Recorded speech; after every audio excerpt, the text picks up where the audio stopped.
Welcome back to the Discount Property Investor Podcast. Our mission is to share what we have learned from our experience and the experience of others to help you make more money investing like a pro. We want to teach you how to create wealth by investing in real estate the Discount Property Investor way. To jumpstart your real estate investing career, visit freewholesalecourse.com, the most complete free course on wholesaling real estate ever. Thanks for tuning in.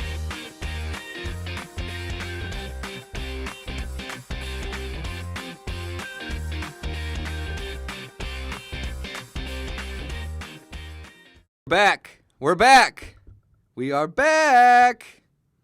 Hey, Mike. Good morning. Are we back? We're back. All right, let's do this. Yeah, we're back. What are we talking about today, Dave? We are going to talk about negotiating with sellers. Oh, I like it. Let's jump in. All right. Negotiating. We haven't done a podcast on negotiating with sellers. All right. So let's talk about when you are initially on the phone with the seller first. Okay. So what do you do when you're initially on the phone?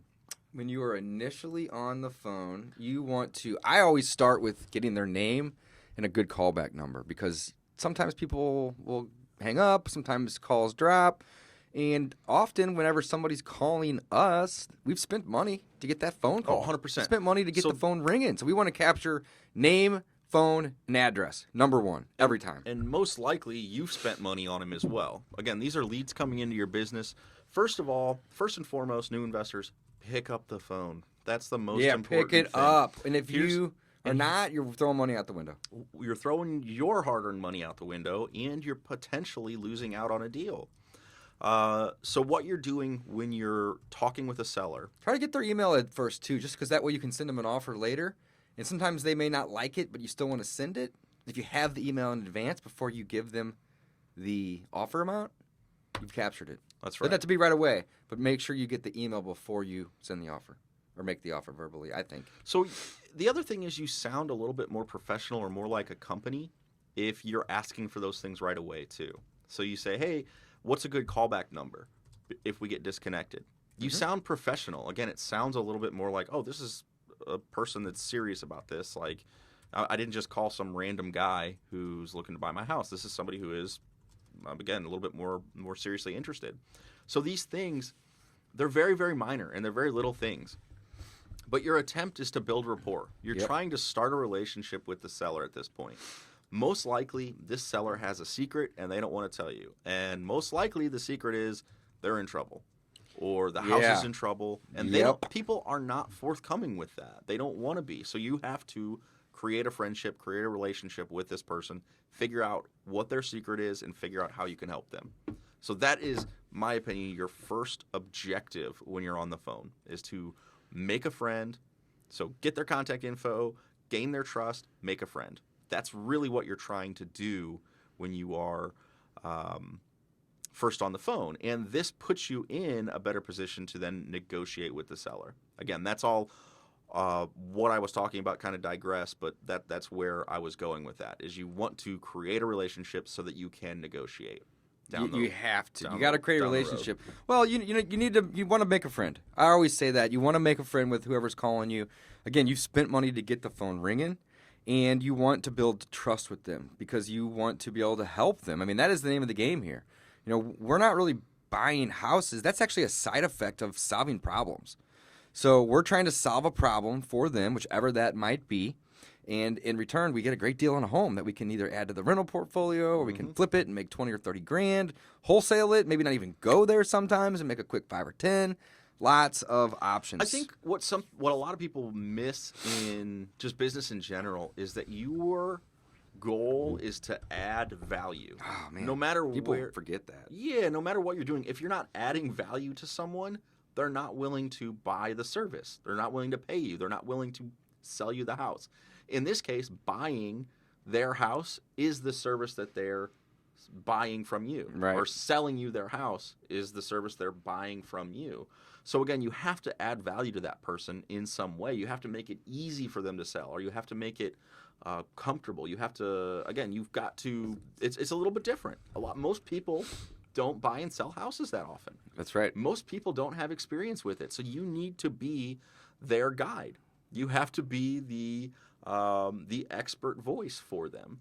Again, You gotta. yeah. So Okay. it's just So let's talk about the leads coming in, but I really want to make this episode about the negotiating process. So Okay. when the leads come in, you want to get their name, their phone number, their address, or the address of the subject property. Maybe an email, maybe not right then and there, but get that later for sure. And then you want to build rapport with them. You want to let them know that you are here to help, that you can, solve a problem for them. Next, you want to figure out why they're calling you. I think that's really, really important. Ask, why do you need to sell? If they want to sell or they're just tire kicking or shopping for offers, that's fine. It's such a simple Give question. them an offer range or an offer amount. But you really are there to figure out why they are calling you. You want to determine, and this is really just a simple tool, to determine their level of motivation. If you ask somebody, why are you selling, and they say that it's not your business or they're not comfortable sharing it, that's fine. Ask them when. The when reveals the why. I absolutely love that. The when reveals the why. So let's do a little role play. Mike, why are you selling? I don't really feel comfortable telling you that, Dave. Okay, that's fine. No problem. I'm here to help. When would you like to close, though? When do you need the money? Do you need it next week? We Or? need to close by the end of next month because the estate has to be closed out by Boom! There's the why. Because the estate has to be closed out. It doesn't matter what it is. They're basically going to tell you. Or you can just kind of dial down like, well, why do you need the money next Tuesday? And oftentimes you'll hear something crazy like, well, I'm going to jail on Thursday, so I need the money. So it's like, boom, now you have just identified their level of motivation. If it's not high, maybe not spend a lot of time on it. But if it is high, drop what you're doing and go look at the property or start analyzing it. Yeah, so it can go another way too. When role play. So if Dave were to ask me again why, and I say I'm not telling. Mike, why are you selling? I'm not really comfortable telling you. Well, when do you need to close? I'm not really I'm not in that big of a rush. Sometime. Okay, sure. Well, we're typically buying properties in this neighborhood for between $80,000 and $95,000. Is that going to be in your price range? Oh man, that seems really low. Okay, no I saw problem. one down the street that sold for $300,000. Oh, wow. Yeah, well, that's just not going to work for us. But if you like, I can call you back in a couple weeks and see if things have changed. All right. Boom. I'm not wasting time dealing with somebody that's looking for retail, guys. We are in the wholesaling niche in the real estate investing business, and you have to buy right. What's my favorite saying? You make your money when you buy. You get paid when you sell. So I'm going to keep reiterating that. You got to get a discount. But really, though, to simplify this again, somebody the other day said that they really like this, so I'm going to run with this for a second. But what wholesalers do is they provide liquidity to the marketplace. That's really the main thing that we do. And how do we do it? We trade these owners, these property owners or these sellers, we trade them convenience for a discount. That's it. That's all we're doing. We're trading convenience to them. We make their life easy, meaning we're going to buy it with cash. We're going to close quick, and they have to do no repairs. So it's an as-is purchase. That's the convenience that we are offering. We don't offer that convenience for retail. Why would we? There's no money in that. So I make it very clear when I talk to sellers that I can close quick and I can buy it as is, and I pay cash even, right? Which really just reiterates that I can close quick. But I'm not going to pay retail, and I can't help them in terms of offer them that level of convenience for a discount, well, then I'm not interested as the buyer or wanting to buy that property. So, and that goes back to the value proposition I had mentioned earlier. Again, Dave's value is I can close quickly. I'm a cash buyer. I can help you. I can help you sell this house fast. Yeah. That's the value. And if that's value. Not a value to them, you won't do the transaction. It's not worth it. So again, there has to be a motivation there for them to sell either quickly or as is Love or it. whatever. So build some rapport. Ask them why. If the why doesn't reveal the why, then ask the when, which will then reveal the why. Okay? And then next, what you want to do is you want to run comps. You always want to run comps next, and you want to determine the ARV. So we use a simple formula called the maximum allowable offer formula. If you're familiar with it, it's very simple. It's maximum allowable offer equals ARV times 70%, which can vary a little bit, minus your repairs, and then minus your wholesale fee. So in order to get an offer, we got to know what the ARV of the property is. Okay, so you want to run comps and determine what the ARV is. Again, you are looking for like properties when you're doing ARVs. You want to look for properties that are similar in size, very close in proximity and have the same number of beds and baths. Also, you want to look at the updates on those property. You can't compare a newly rehab property to one that needs $50,000. Again, after repair value. So you want to find the ones that have already been repaired to determine your ARV. Next, we multiply that by 70%. Again, that's why you need to have a motivated seller. They need to be willing to sell knowing that they're leaving 20, 30, sometimes even 40% on the table because they want that convenience that you're offering. Again, we're trading a discount for convenience. So if you are not getting a discount, why would you want to provide convenience to them? Very, very simple. Very, very simple. All right. So then next what we want to do is we get our ARV times it by 70%. Next, we want to subtract our repairs. Now, you may have to go to the property to get the repair estimate, or you can just estimate. Typically, we will tack on anywhere between $15 and $30 a foot, depending on how good or bad the seller describes the property. And then last but not least, we subtract out an additional $5,000, $10,000, sometimes even $15,000 for our wholesale fee. And then that is the offer that we make. Now, we have spent 10 minutes talking about getting to this point, but this is about negotiating. So now that we have made our offer, we have to start negotiating. Sometimes, and this is a numbers game, folks, sometimes your offer will get accepted right away, and there is very little negotiation. One thing I missed about the MAO is the M. You want to explain that? Maximum Absolutely. part? Go ahead. So the M is the maximum offer you can make. Love that. So Dave walked through it for us. He said, and let's do an example here real quick. I use round numbers. So let's say $100,000 is our ARV, our after repair value. The property, the most it's going to be worth is $100,000. Let's use our discount rate. David mentioned you're going to multiply it by 0.7 or 70%. So now we're at $70,000. Then we're going to subtract our repairs. Let's estimate the repairs around $10,000. And let's add our wholesale fee of $10,000 as well. So we're going to take off another $20,000. Okay. So now we are at $50,000 for the property. That is the max you can pay, guys. You cannot pay more than that, or you will not make your wholesale fee. You will not be able to sell it to your cash buyer. Yeah. So basically, what we do is we take our MAO, that max number, and we subtract 10, Another 15, 5, 20. 10. Yeah. It depends on the price. If the price is only $30,000, you can't take 10 off. It's just going to be too low. Exactly. If we're in $100,000 houses, it's going to be less. If But we're basically, we're taking 300,000. 5 to 10%, maybe more, off of that initial number because whenever we're negotiating, we don't want to negotiate above that number. We want to negotiate to that number. So look at it like this. Let's use a real world example here. Let's say that we have a property with a $200,000 ARV. Okay? We're going to multiply that by 70%, which gives us $140,000. Let's say that property needs $30,000 in repairs. So we want from 200 to 140. We're taking 30 off. That puts us at 110. And we're going to use $10,000 as our wholesale fee. Mm-hmm. Very simple. So we've basically got our offer.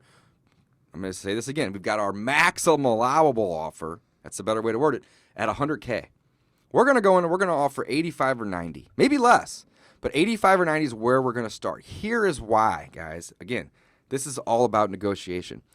Nobody likes to negotiate with somebody that doesn't have any wiggle room, that is just going to be a rock and just stern and just stubborn. Everybody wants to try to get a deal or feel like they got a deal or won in a negotiation. So let people think that. Why?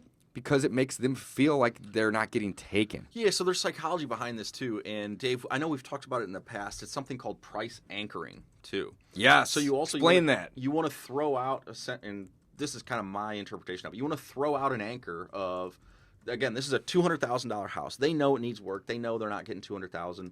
You want to throw out an anchor of $80,000 as your initial offer.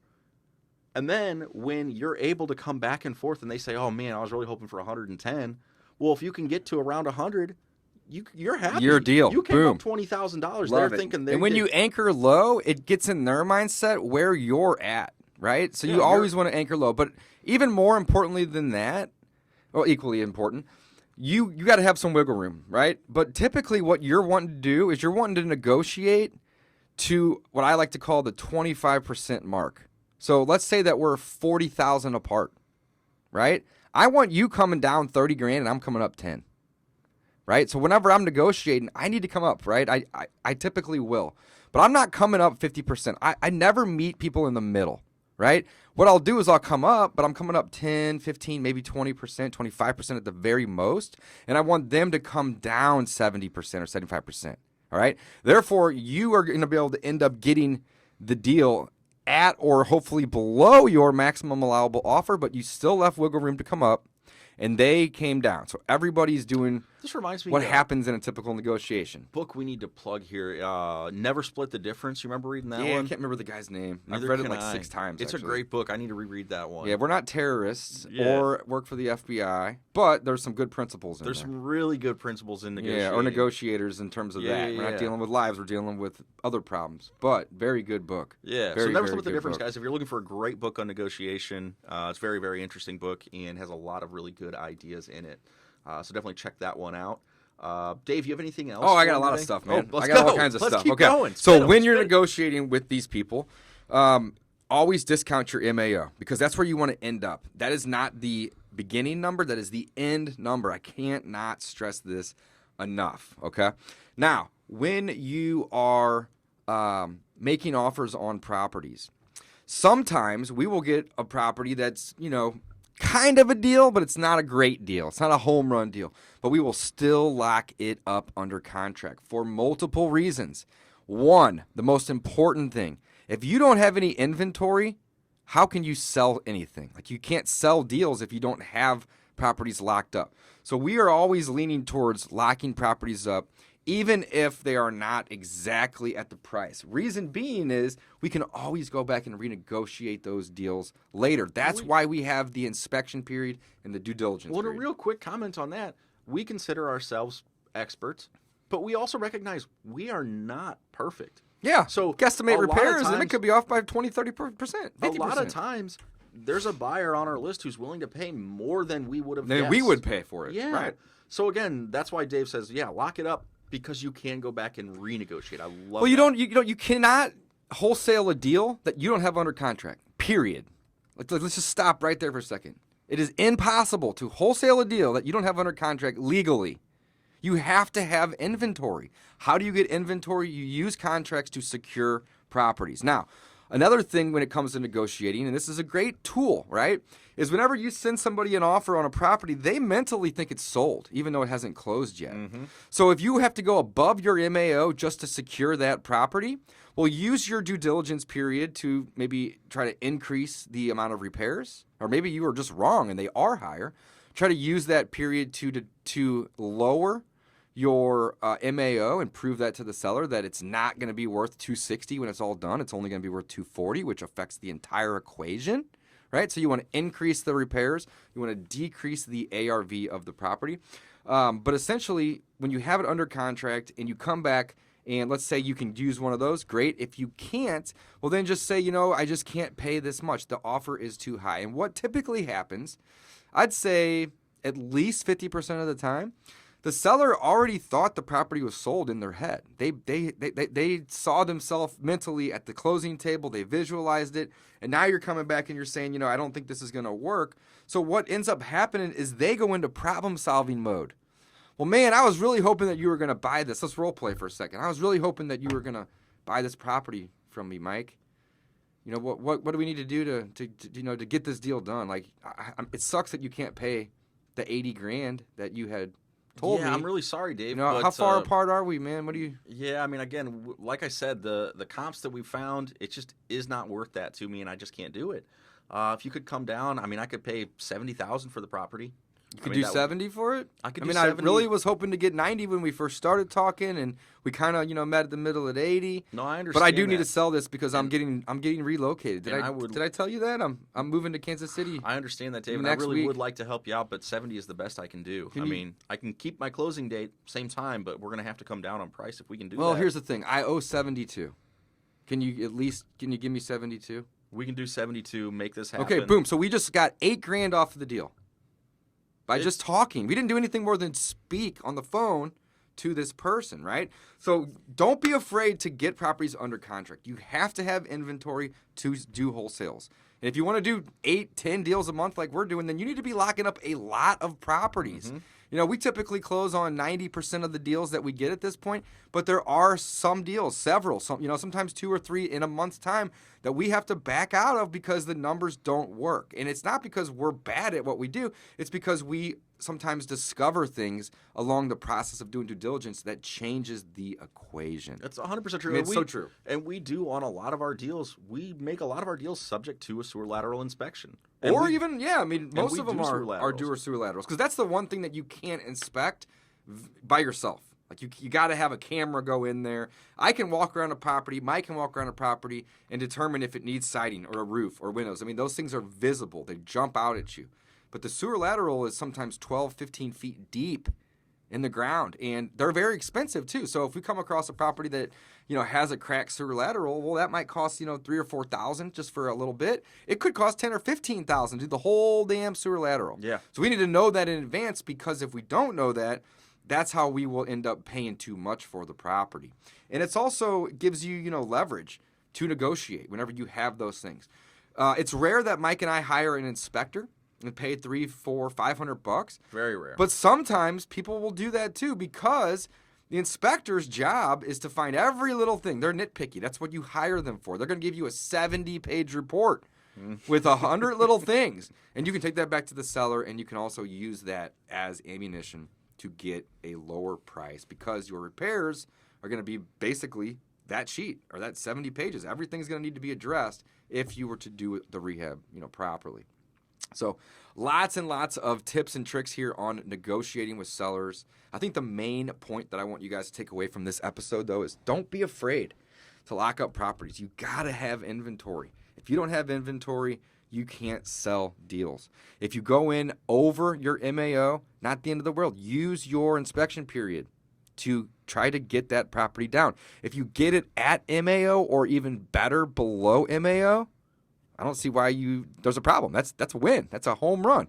You should be able to wholesale that deal. Yeah, and it's okay to be nervous about it too. Yeah. It's totally okay to second guess yourself. And if you are brand new, don't give the earnest money to the seller. Take it to a title company. That was the first mistake I made at wholesaling. Not the first. I had many more before that. But the first deal I did, I gave the seller $10 check, because I thought that's what I needed to do. Yeah, right? Hey, no big deal. So man. if you are new and you find that deal, get the contract signed, take that to a title company or a closing attorney, depending on where you live, and open your escrow account with that third party. Pro tip.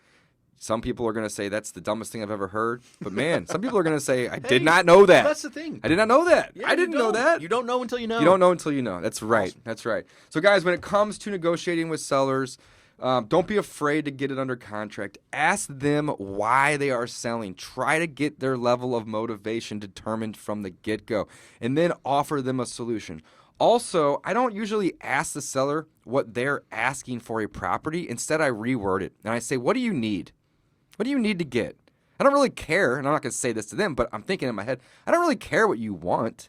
What do you need? Because that's really why I'm here. I'm trading convenience for a discount. I said it earlier. So, what is that level of discount that you're willing to give me for me to make your life easier, right? So figure out what they need for the property.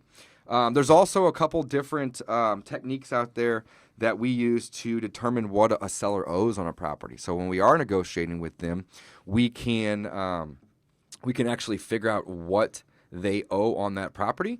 So, we typically don't like making offers, 30, 40K above what somebody owes, unless it's still a home run deal or, below our MAO. One of the places that we love to use to run our comps is PropStream. And if you're not familiar with PropStream, you need to check it out. It is an amazing place to go run comps and help determine those ARVs. I'm going to actually put a link in the show notes for you guys to get a free trial with PropStream. We use the hell out of it. So check out PropStream if you're looking to run comps or need help with that. But at the end of the day, guys, just make a friend, build some rapport, figure out why they need to sell, figure out what they need to make this work for both parties, and lock it up. Use the inspection period to make the numbers work if they don't already. And that's it. Don't overthink it. You don't need to go out and buy a $10,000 course on negotiating with sellers. Just be yourself. Anything you want to add, Mike? I mean, it's not hard. You just can't be scared. You gotta just literally just talking to people. It's it. That's all it is. Don't be afraid to talk to people. Don't be afraid to make offers. Get properties under contract, and go back and be honest with them. Say, hey, I thought it was worth more. I'm sorry, I can't pay that. Just like my contract said, we're gonna have to either renegotiate or we're gonna have to part ways. Love it. Yeah, love it, guys. Thanks for listening. I love dropping these short podcasts with some gold nuggets in it. We will be back soon with more for you all. Signing off. Thanks for listening to the Discount Property Investor Podcast. If you enjoyed this episode, please like, share, and subscribe to help us reach a wider audience. To jumpstart your real estate investing career, visit freewholesalecourse.com, the most complete free course on wholesaling real estate ever. We would also appreciate it if you left us a review on iTunes or Stitcher. Thank you in advance for your support. And remember, you make your money when you buy, you get paid when you sell. Now let's go build some wealth.